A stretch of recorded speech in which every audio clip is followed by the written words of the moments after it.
Michael Kaiser is the chairman of the DeVos Institute of Arts Management. He was president of the Kennedy Center from 2001 through 2014, and he previously served as the executive director of the Royal Opera House, the executive director of American Ballet Theatre, and the executive director of the Alvin Ailey American Dance Theatre. He's author of eight books on arts management, and I'm very pleased to welcome him to boot camp.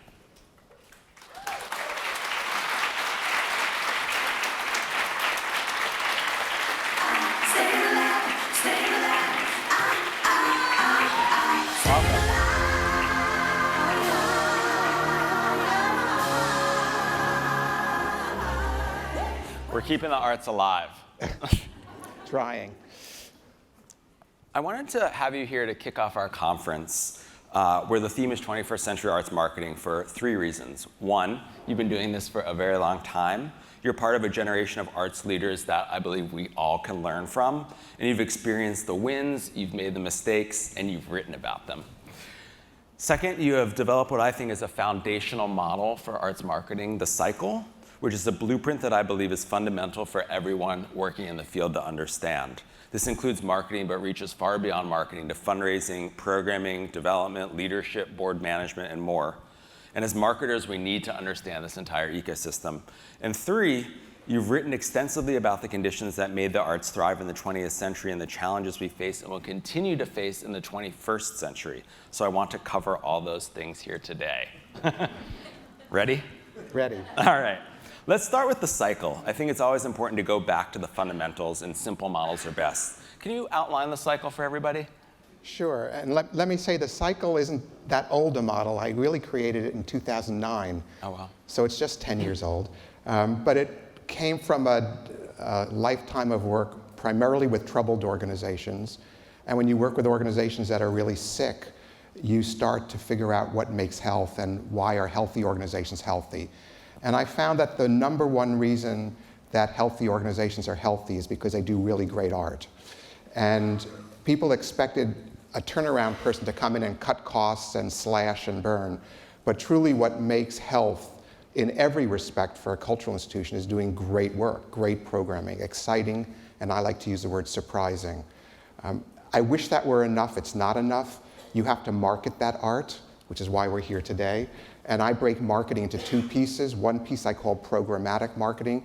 That's the marketing we do to get people to come to our performances, to come to our exhibitions, to enroll in our classes. But then I talk about a different kind of marketing called institutional marketing, which is the marketing that gets people excited about an organization as a whole. So it's not driving people to one performance. It's getting people to say, I really want to be engaged with this organization. And when the art's great and the marketing is strong, people want to join what I call the family. And the family are the people, not the internal family of artists and staff, but the people around the organization who have no obligation to participate with us. We're not paying them. There are audience members or visitors or students. There are volunteers. There are donors. And in fact, there also are board members. And when the art's great and the marketing is great and people join our family, the family helps to produce money. And when that money, very importantly, goes back into even better art that gets marketed well, we have a bigger, happier, more engaged family, which results in more resource so we can do more work. And it's that cycle that characterizes the healthy organization. And the irony to me is, having worked with troubled organizations, is that the reason troubled organizations get into trouble, and really bad trouble, is they hit some kind of financial bump. And the first two things they cut to balance the budget are exciting art and marketing. And when they cut art and they cut marketing, people start to wander from the family. And when they wander from the family, there's less resource. And so then they have to cut the art and the marketing some more, and the family dissipates more. And that cycle goes on in a negative way for years, and that's when organizations get incredibly sick.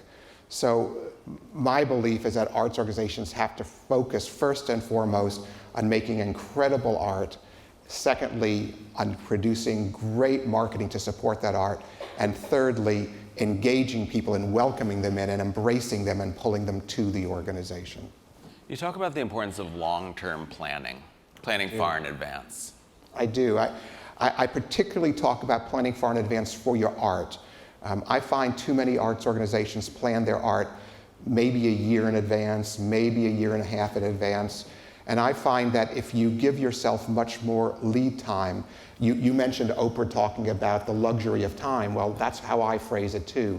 If you give yourself the luxury of time, you can plan bigger projects, more exciting projects. You have the time to engage the artists you really want to work with, and you can have the time to find the resources to pay for it. And so for many reasons, I think giving yourself a good long runway for planning your important big projects is critical for arts organizations.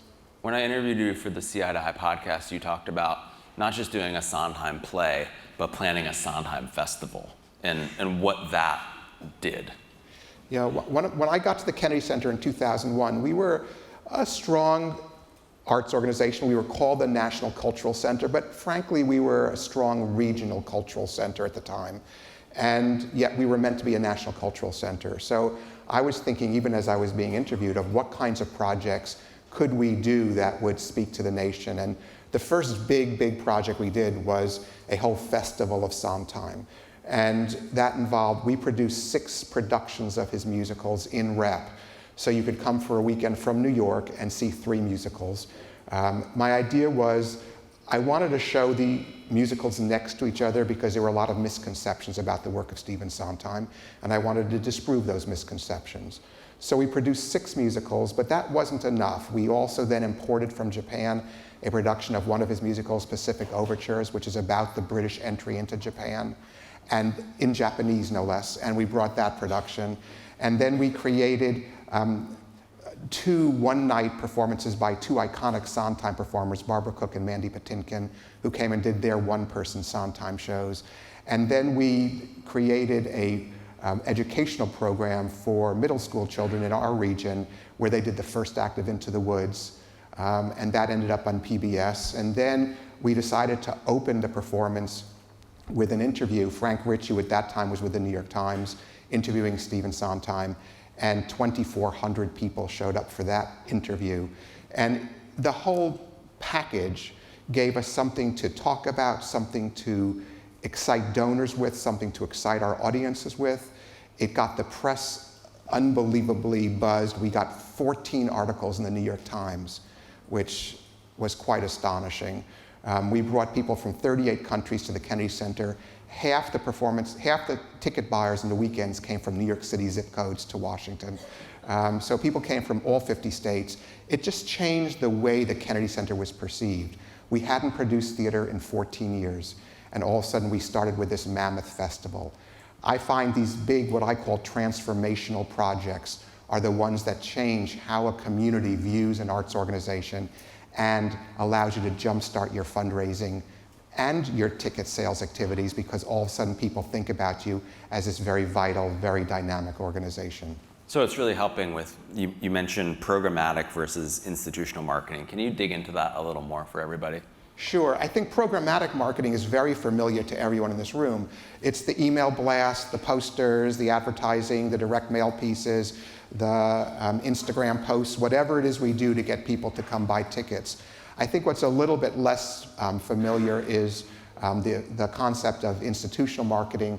And I'll give an example if I could. I can give actually a couple. I'll start with my time at Alvin Ailey. When I got to Alvin Ailey, the company was very, very ill. Close to bankruptcy, I would say. Alvin had passed away about a year before I arrived.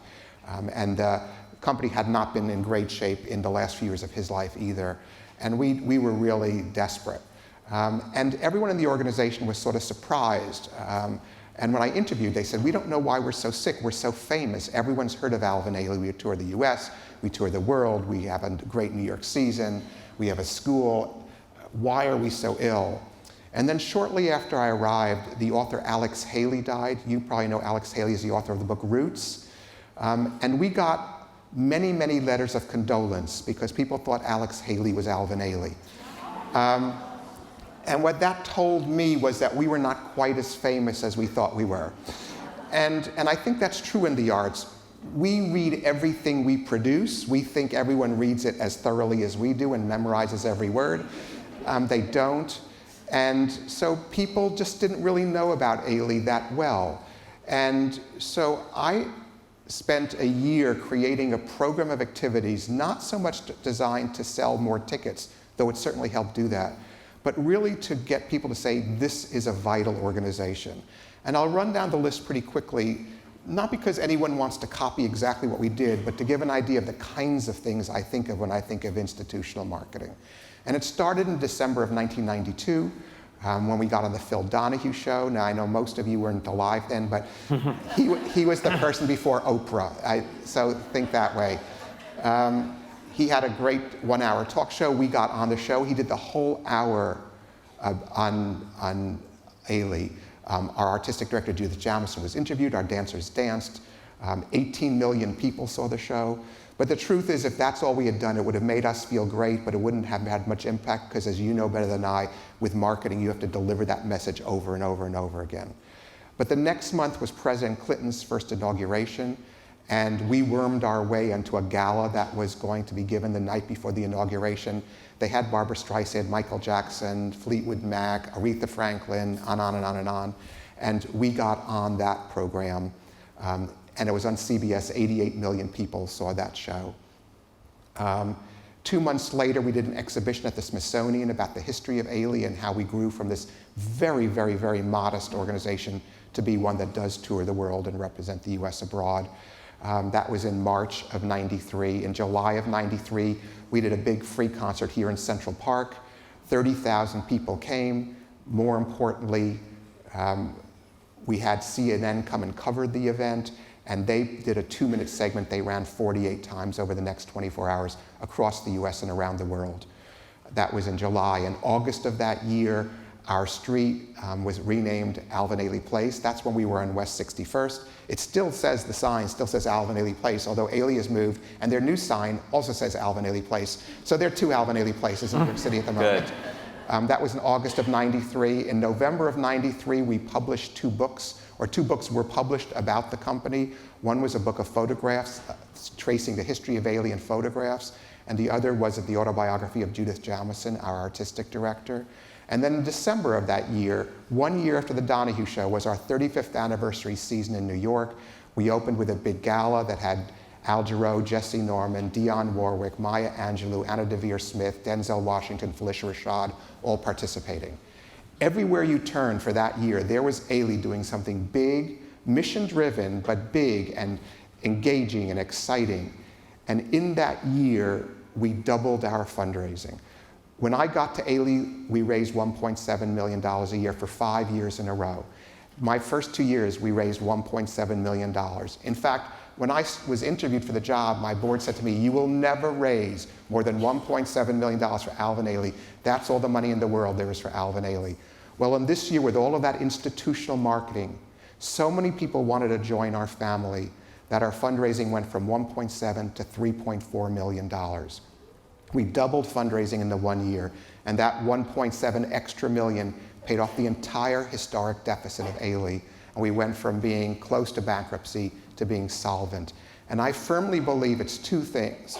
Number one, all of this institutional marketing, all this institutional marketing got people to want to be in our family. We were exciting. And the other thing that good institutional marketing does is it made our board members change their opinion of the organization.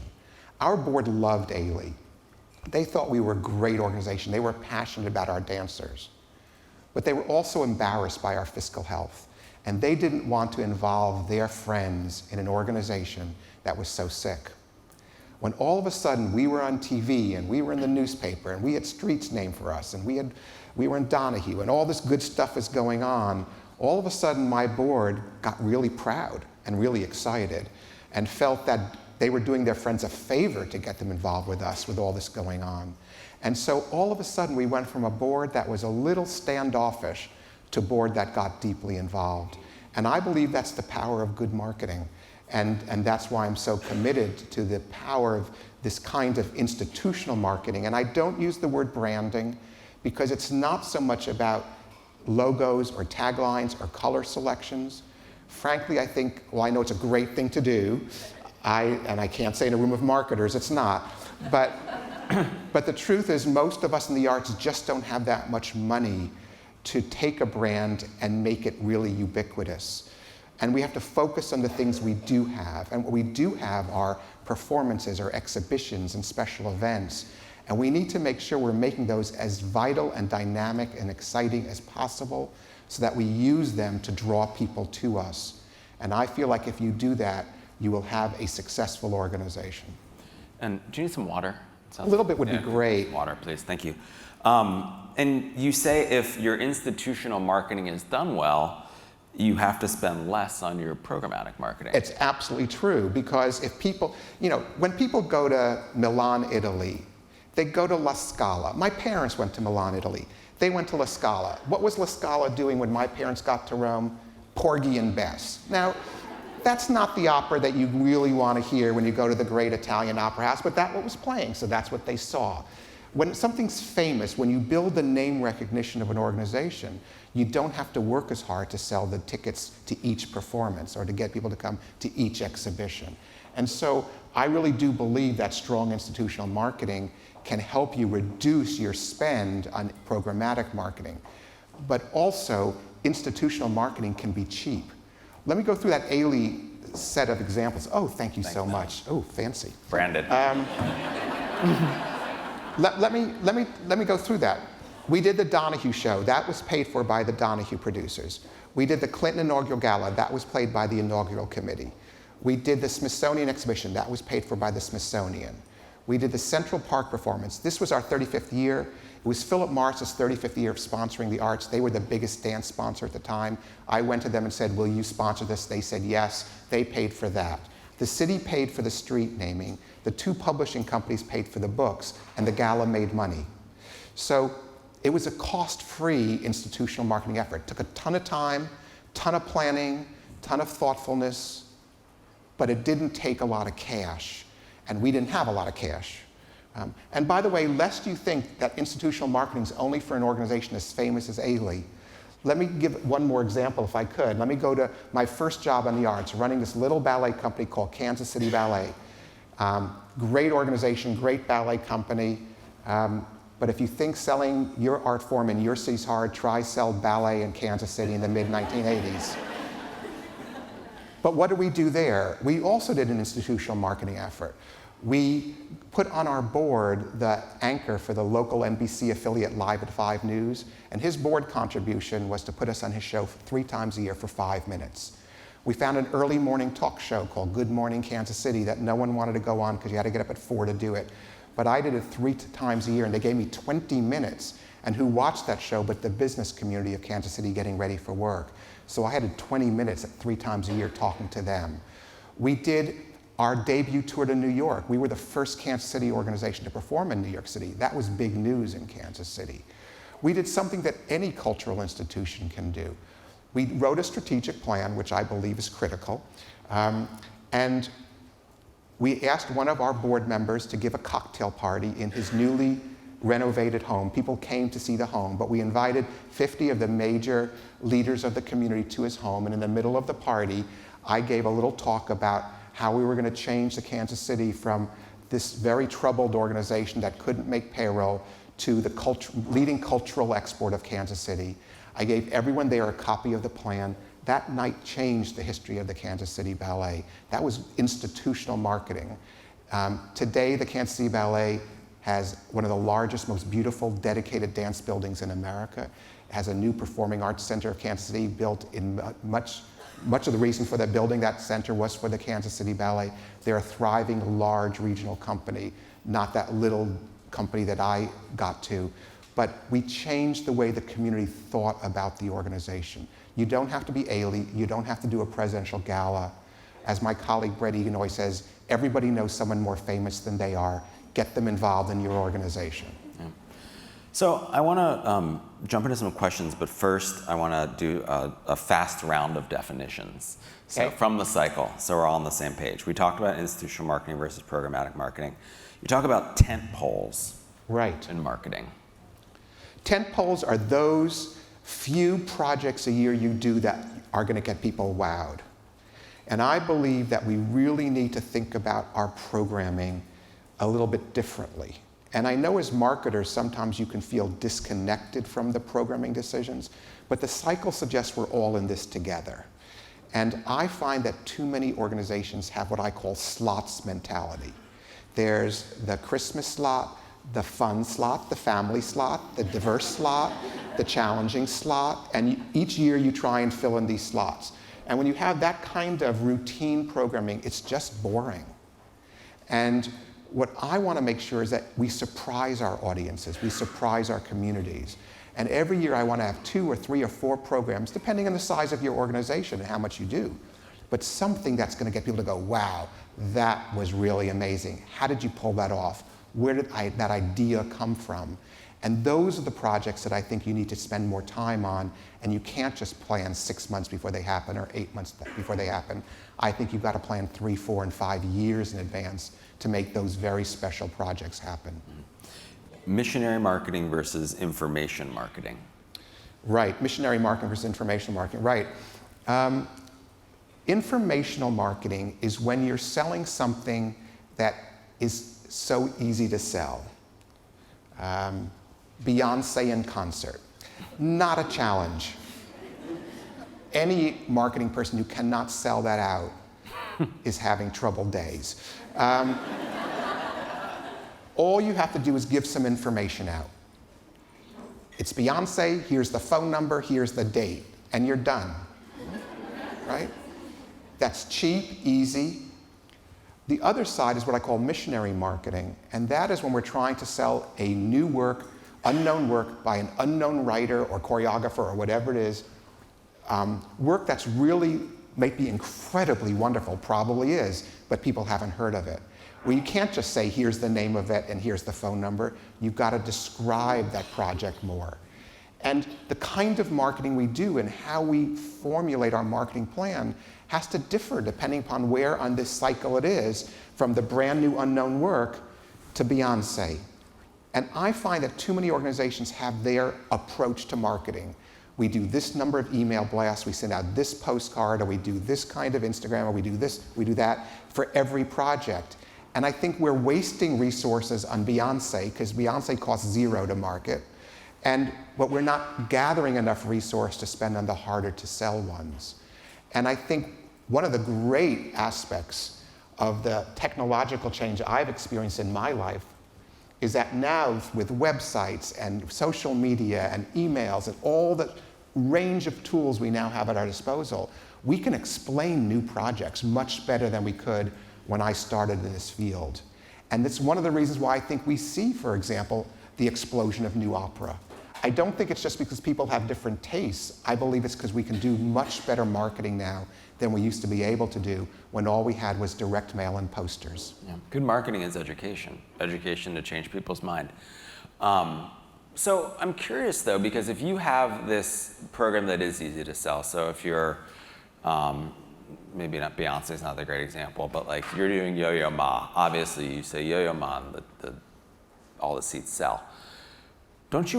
Doesn't that tie into the institutional marketing? Like you're going to put more money behind that because it associates you with that rather than spending all your money that no matter how much money you put behind it, the tickets aren't moving?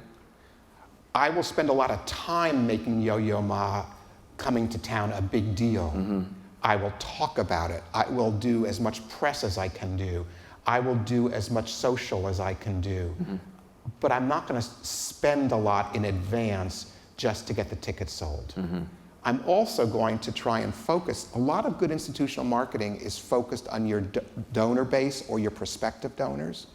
Not all good institutional marketing has to be directed at everyone in your community. It might be directed at 10 people who, if they decide to love your organization, change your history. So I'm also going to do some work with a Yo-Yo Ma to make sure that the 10 right people are backstage after the concert. Interesting. I mean, you think on a digital perspective, ramping up spend for the people you know that are your donors, or ramping up spend for the people you know are really active or your evangelists. I'd like to turn the conversation to the past and the present and the future. So looking back so we could look ahead. So I read your book, Curtains, which I recommend, and I want to quote. If you're in a bad mood. Yeah, it's very dark. I wrote it on my honeymoon, which tells you something.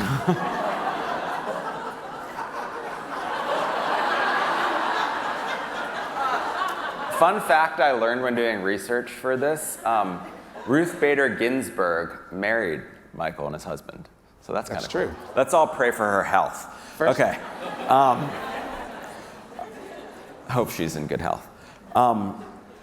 So you say the arts model is not broken, but the poor implementation of this model and increasingly difficult environment causes me concern. It's a decently long quote, so apologies. Only a very few organizations are managed well with consistent vigor and focus. Too many of them do little or no real planning. These institutions fail to produce interesting art, do not know how to market or raise funds, are governed by weak or ineffective boards, have failed to exploit new technologies wisely, and are clumsy about embracing supporters both old and new. And while many of these organizations got by in the past surviving the bumps and bruises, I fear their path will become even more perilous. I am not optimistic that such institutions will exist in 2 decades from now. We have been fortunate to live in a remarkable era of arts accessibility, a true golden age, but it is coming to an end.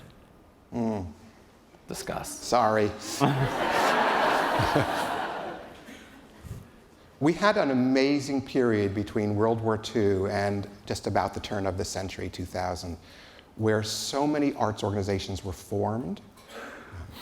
Many of the great institutions we take for granted today, we think are 100 years old or were always around, but they really were formed after World War II, including, just for example, the 2 largest ballet companies in New York City, ABT and New York City Ballet, were both formed within 5 years of World War II.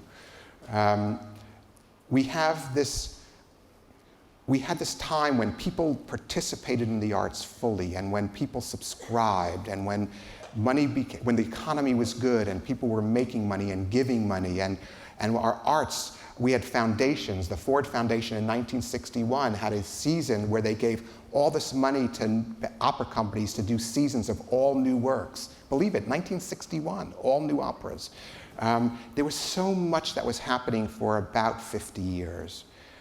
But lots has changed since, and right now it's much harder to be successful as an arts organization.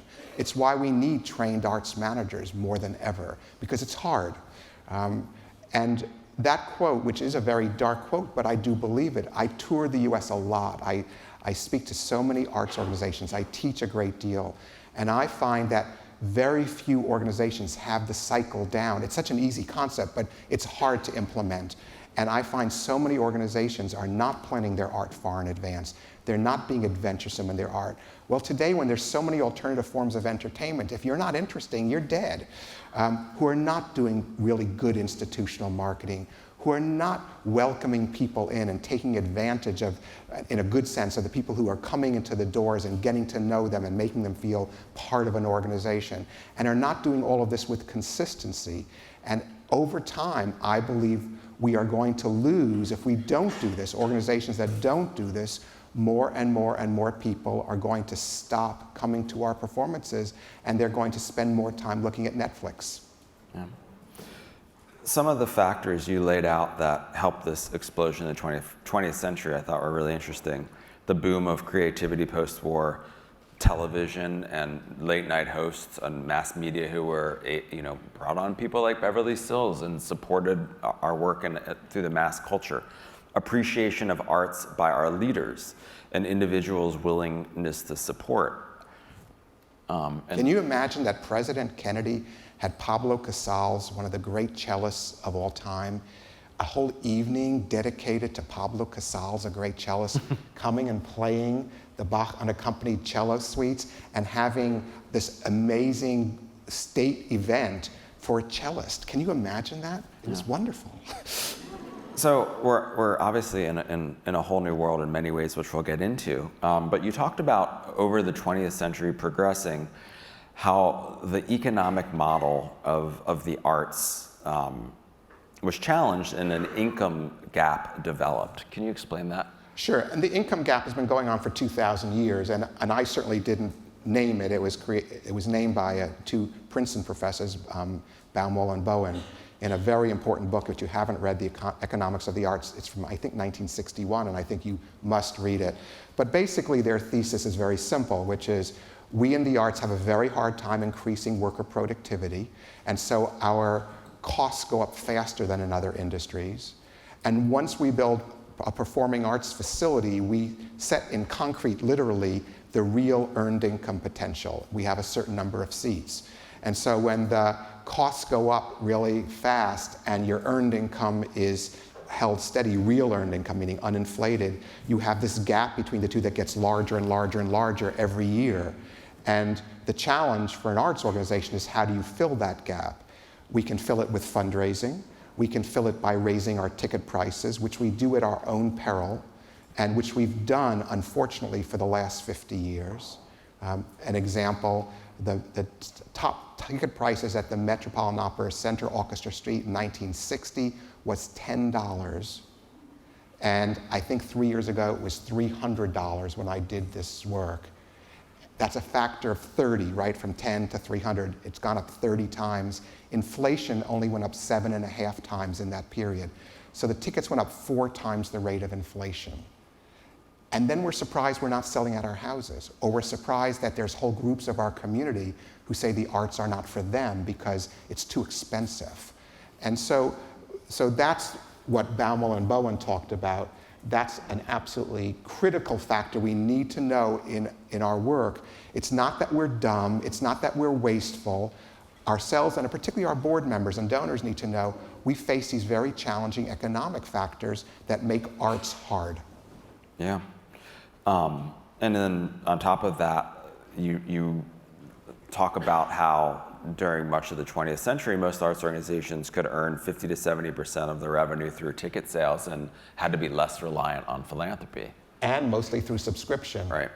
And we all know what's happened to subscriptions, or what's happening to subscriptions. It's been a trend really since the 1960s.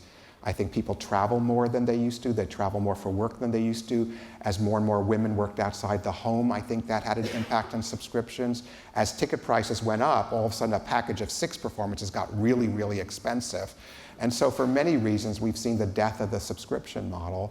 And it's not that subscriptions aren't happening some places or even thriving in some places, but they're less than they were, which raises the cost of marketing because we have to do a lot of single ticket marketing. It reduces artistic flexibility because we have to sell each production on its own merits.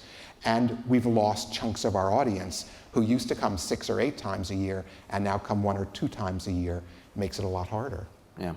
I know this is very grim, but I feel like it's foundational for us to good way to start a conference. Yeah, seriously. Right? We'll get to the good part.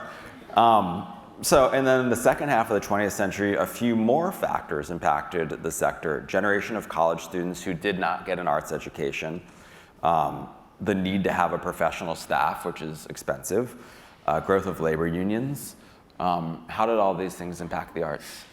Well, you take this all together and you have a perfect storm.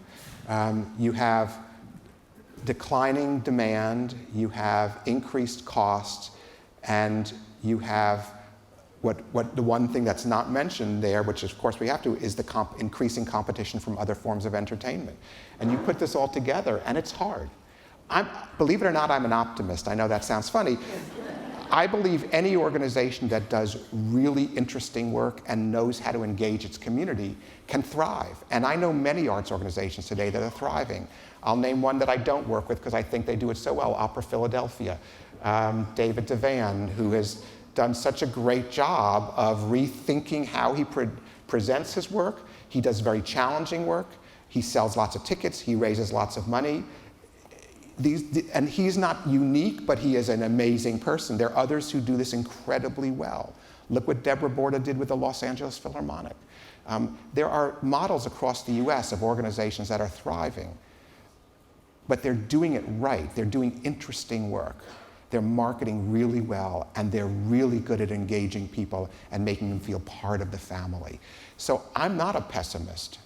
But I believe if we think we can just sort of do what we did last year and just keep this inertial way of producing art, this is the way we've always done it here, then we're in trouble. Yep. Something that struck me from your writing, you said when small organizations, the ones on the margins, begin to suffer, while the largest organizations become increasingly potent, our entire arts quilt begins to unravel. We lose the new artists who bring fresh vision and insight. Yeah, I'm very nervous about young arts organizations, diverse arts organizations, avant-garde arts organizations, and rural arts organizations. I think all 4 of those groups have real challenges that need to be overcome with really special and smart management to make sure that they end up healthy. And we need these organizations to be healthy, because what is astonishing that was created in America more than any other country since World War II was this remarkable quilt of organizations that presented art in many different ways from many different perspectives. That made our arts ecology so robust and so vigorous. And it's to all of our detriments when strands of this quilt get disassembled.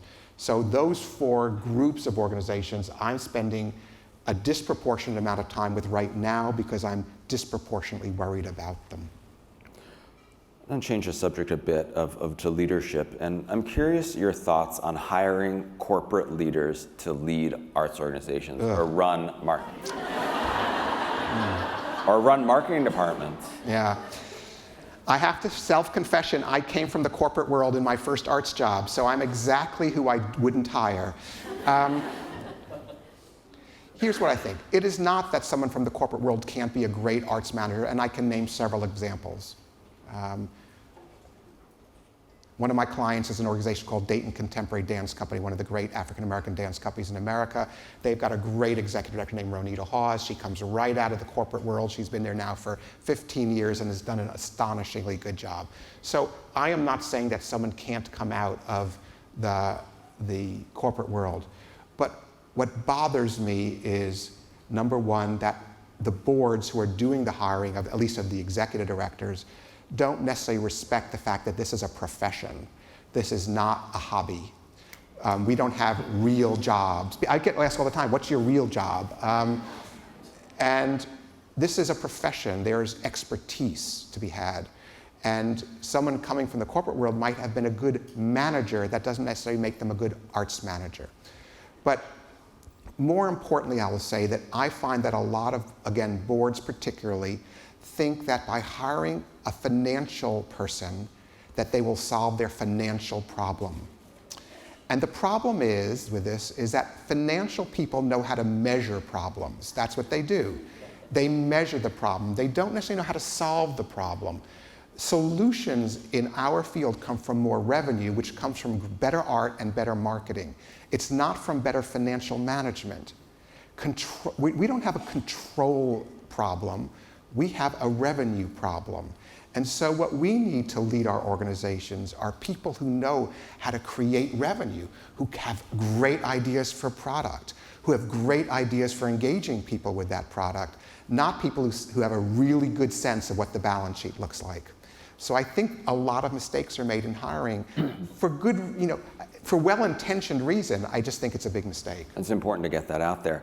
You say there's corporate prejudice, the idea that artists don't handle money well, and it leads to all sorts of problems like cutting budgets. Oh my goodness. There's this Hollywood stereotype of the flighty arts manager running around, changing the costume colors and flitting around and doing all this kind of stuff. And it's so just not true. We are the most cost-efficient industry I know. Look how famous we are with so little marketing spend. Many of the companies who sponsor this conference spend more on parties than we spend on marketing an entire year. And yet, we build real visibility and we sell tickets and we raise money. I wish. We are a very efficient, cost-efficient industry. We don't waste money at all. We have challenges, but we don't waste money in the main. So this one really bothers me, and I feel it comes from a lack of understanding of the economic structure of our industry, and they blame us for being somehow wasteful. I don't know, I have to speak on behalf of our sponsors here. I think we're pretty small and scrappy as well, but we can talk about that another time. You once said arts organizations talk too much about money and not enough about creativity, and that really all the hit time. me. Yeah. We do that all the time, particularly in our board meetings. I mean, board meetings for most arts organizations are about 80% about money. Fundraising, You all have to go out and raise money. Everyone bring 5 names of people to raise money from. We need to raise $50,000 by next week, blah, blah, blah, blah. We talk about money, which is exactly not what inspires people to participate with us. People want respite when they come to us. They want inspiration. They want to be entertained. They want to find something that moves them or is joyful or is educational. They don't want something that's just about how much do we raise at the fundraiser. And so we have to change the dialogue to be much more about the excitement of what we do and the importance of what we do and the inspirational elements of what we do, and a lot less about money. And this is particularly for organizations that are in trouble. Again, when I go to organizations, I always come with I always have one rule: no one speaks to the press but me. And it's not because I'm a control freak at all. It's because I need to, from one day to the next, change the dialogue. I used to run the Royal Opera House in London. When I got there was a $20 million deficit. So I'm not sympathetic for your deficits. There was an industry of reporters who would gather at the pubs around the Royal Opera House every day as the people who worked at the Opera House came out of work and went to the pubs. Pub life is big in London. And they'd pump them. And every single day for years, in 11 newspapers in London, there was a story about how stupid the Royal Opera House was and what ridiculous things they were doing and all this kind of stuff. And I just put an end to that.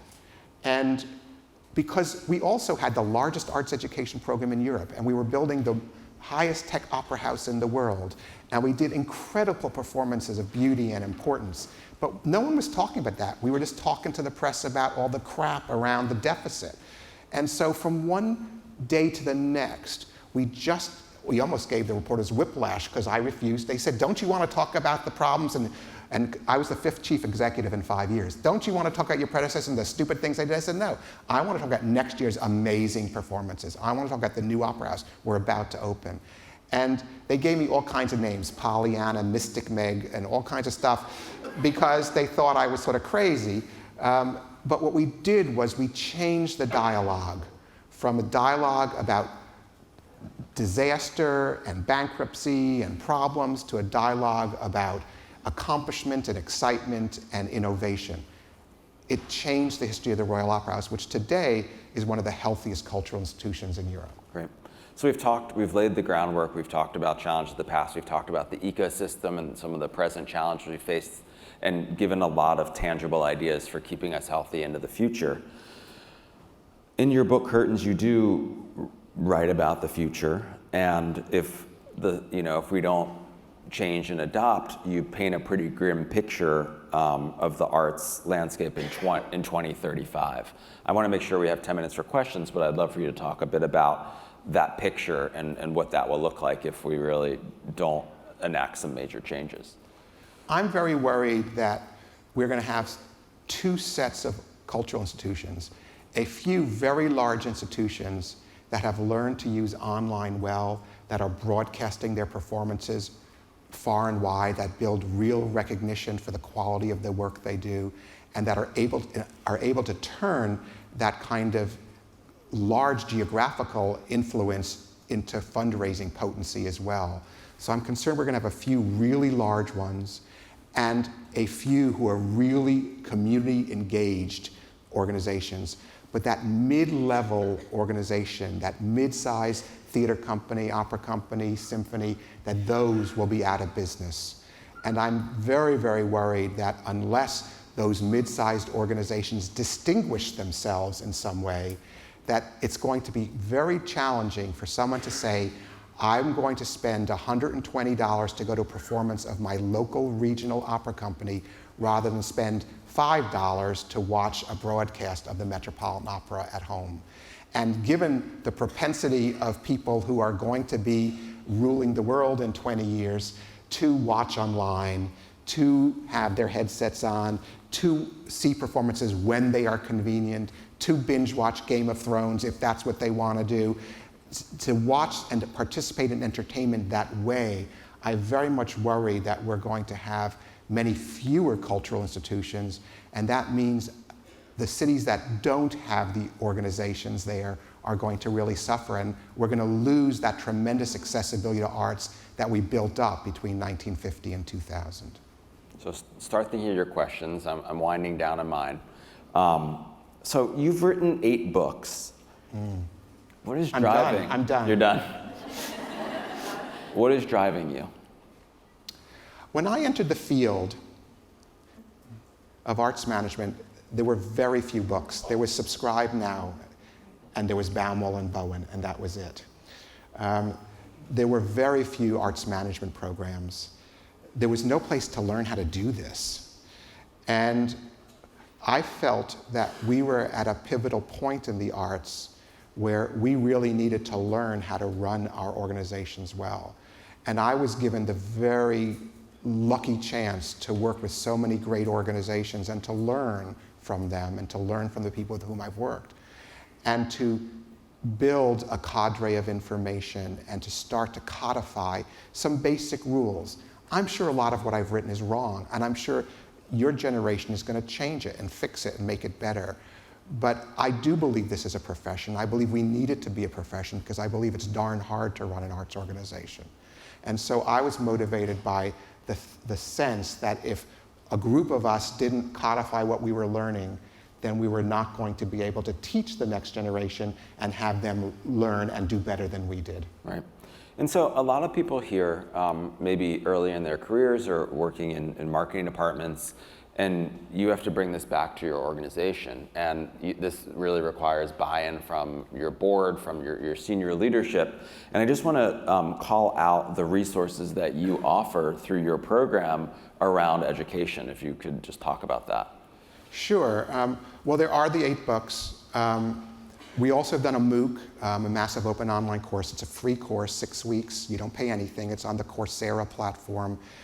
It's called The Cycle, and if you go to Coursera and if you search for Kaiser Cycle, you'll get a 6-week free course on arts management. We also, and very importantly, we do a fellowship program that I've been running now we've done 18 years of it. We accept a small cadre of individuals each year. They come and study with us for the month of July for 3 years in a row, all at our expense, so it costs exactly nothing to participate. And we have each year a first-year group, a second-year group, a third-year group. So over the course of the 3 years, you meet 5 groups of really wonderful, smart arts managers from around the US and from around the world. So we would love to have some of you apply for that fellowship as well.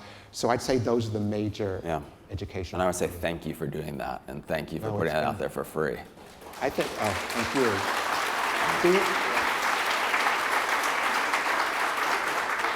We have some people here from the Annenberg Center, don't we?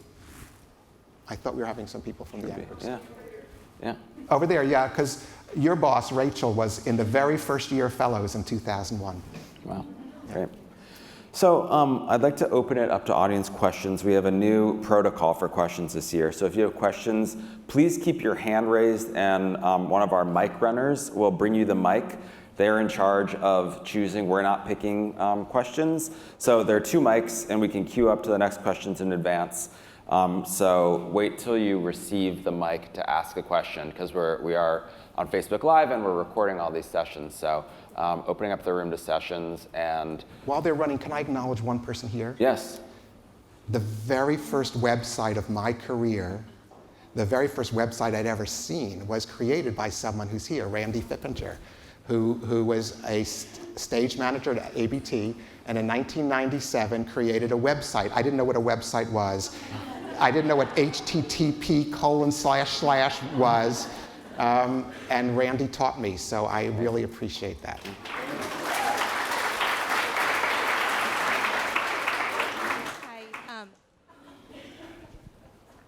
Hi, I'm Amanda with the West Virginia Symphony Orchestra. We talked a lot about institutional marketing and how you were able to get other various press media sponsors to pay for that. How do you suggest and give advice to us when there's an increasing number of other arts organizations, other organizations looking for sponsors, things like that? I think it's about making the art really special, and I think symphonies have the biggest challenge there, because a lot of times one program can look like another program.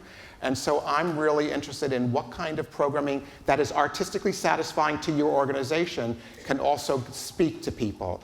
And I'll give one example, and I'm not suggesting this is the right for your organization or for every organization, but we did a project. I ran the Kennedy Center, and one of our entities is the National Symphony Orchestra.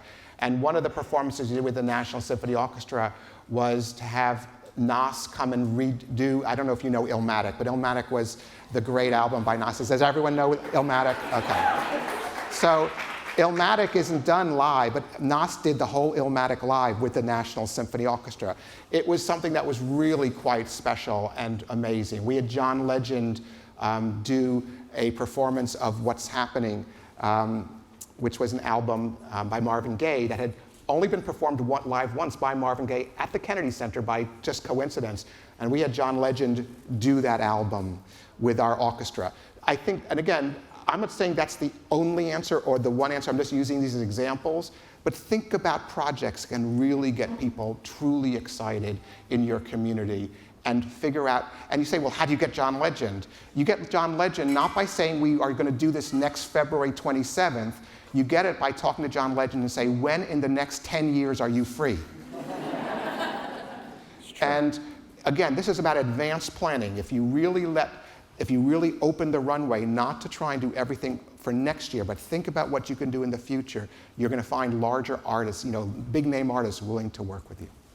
I saw a question in the middle right there. Margaret's with the mic. Is there a question in the middle?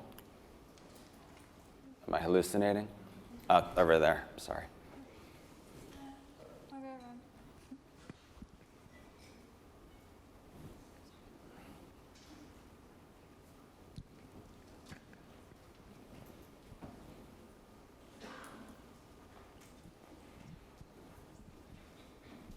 Thank you. So as you went into these organizations, you were executive director. How did you bring your marketing director or staff, if there is a staff, under your wing and get them on board and clarify the channels of communication to achieve your goal? It's a great question. I'm a huge believer in strategic planning. And every time I enter into an organization, I start by writing a plan. And I like the planning process, A, because it's future-oriented, so that I think it's a little bit more optimistic than saying what went wrong last year, rather to look forward and say, what are we going to do? But also in discussing the plan, you start to build a methodology of thinking and a way of having your whole team collaborating on how you want to move the organization. I believe the leader of the organization has to be able to lead that effort for planning. I don't think it should be exported and then you import someone else's plan. I think the leader of the organization has to be deeply involved and setting the tone for the team. And the more challenged the organization and the more beat down, the more you need that future look. The Royal Opera House, you can imagine how demoralized the team was because every day people were saying how stupid they all were for years. And so, but when I brought them into a room, it's okay, let's forget where we've been. Let's talk about where we want to go and what are the tools for getting there. It's amazing how people coalesce around hope. And that's really how I find that you start to build a cadre of people who will move forward with you. And I'll be honest, not everyone wants to move forward with you. So there are people who decide this newfangled way of thinking, it's not so newfangled anymore, but that is not for me. But by and large, I found people really looking for an answer and really excited to move to that new way of working. A question over there. Hi, my name is Lowell Hutchison. I'm from Oswego. We're a division of SUNY Oswego. Oh, great. So we're a very small organization. We're really lucky to have a lot of funding from the state. But we really struggle living in a very rural community and being on a college campus. So we have two very diverse audiences. Yes. And we really struggle, A, in reaching those audiences, and B, dealing with a very poor community and a poor student body. So trying to find a balance of filling seats and also instilling in our students and also in our community that there's a value to the arts. So we really struggle, particularly in we've done some restructuring of our ticket prices, but we even offering tickets for students for $5. With everything else that's going on, really still getting them into our space, into our performances. Do you have any suggestions? Because we don't just want to give away tickets. Right. And it's very hard to give advice in a 1-minute format because one needs to know more data. But I find that when you used a phrase that concerns me, like how do we get people to recognize there's value in this in our community? And I think we as a field, not you, we as a field tend to want to approach this from a moral standpoint, like it's morally good to support the arts. We need the arts in our community. And I have to say, honestly, I don't think that works as a message very often. And I'm really trying to turn it back to what's exciting and riveting and important that people are going to experience for themselves rather than tell them that it is morally good to support the arts. So I would rather, if I'm in a situation, again, we do a lot of work with rural organizations, so I completely sympathize. I would rather you really think and create a few more expansive projects that are going to talk to people and go, wow, where'd that one come from, rather than to try and do as much as we might want to do, to have so much going on where nothing really can distinguish itself for our community. But there's a lot more to talk about on that topic. Wonderful. But the clock is ticking and it's right in front of my face. So this is our last question for Michael, and he'll stick around after for more. Thank you for the great discussion. My name is Yuri Hamamura. I came from Japan for this boot camp. And Wow. So, thank you. And also, my background is not currently in arts. I am actually a private equity investor back in Japan, so very financial. But I believe my soul is in art because I used to do a part-time job in teaching ballet, and I still love arts in general.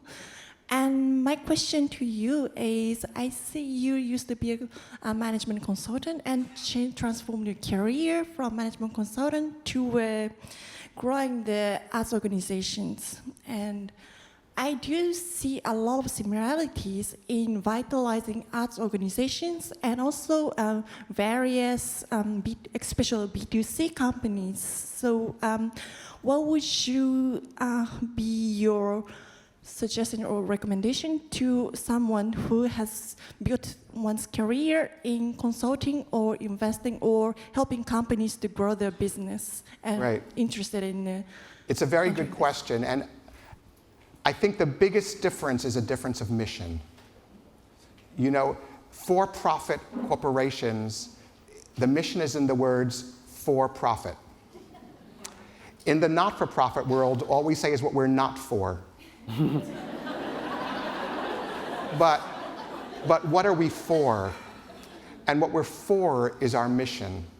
And the real challenge of going from the corporate world, the private equity world, the consulting world, into the arts or other not-for-profits is one has to be incredibly willing to recognize that change of mission, the way we judge success. We do not judge success for an arts organization by the number of tickets we sell, by our bottom line, by our balance sheet. We judge success according to what our mission of our organization is. And it typically has to do with creating important art, influencing our communities, educating children, whatever the mission of your organization is. And I find the most important thing to make that transition is to be willing to really think through and to be willing to address the difference in mission between the corporation and the not-for-profit organization. It's very, very important, and it can get an organization into trouble if we don't keep that difference in mind. It's a great question to end on. I'll welcome Harumi to the stage, who's going to take us to the break.